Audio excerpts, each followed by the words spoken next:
L'éditorial du Figaro. Présidentielle 2027, la cacophonie électorale par Yves Tréhard.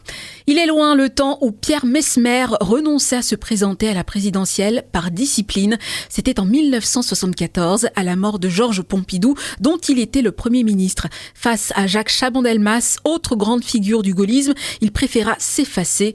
Cette année-là, ils étaient 12 candidats, 6 de plus déjà qu'en 1965. Combien seront-ils en 2027 ?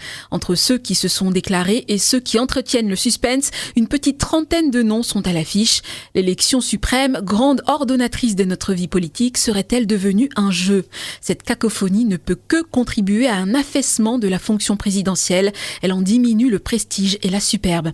Emmanuel Macron, émergeant de l'inconnu ou presque en 2017, n'a pas seulement déstabilisé le paysage politique, il a aussi créé un précédent. Comme si, depuis, tout le monde pensait avoir l'étoffe d'un Jupiter. Un nom associé à une vague idée qui circule sur les réseaux sociaux ou parcourt les plateaux de télévision. Suffirait-il aujourd'hui à lancer une dynamique électorale ?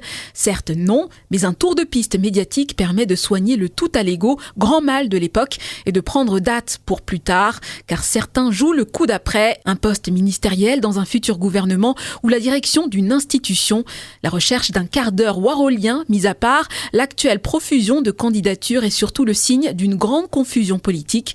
Elle reflète la crise des partis traditionnels menacés de disparition à droite comme à gauche et au centre par les guerres des chefs et les rivalités intestines, plus encore sans doute que par les divergences programmatiques. Qui représente quoi ? Seul le RN et LFI, aux extrémités de l'échiquier, présentent une offre incarnée.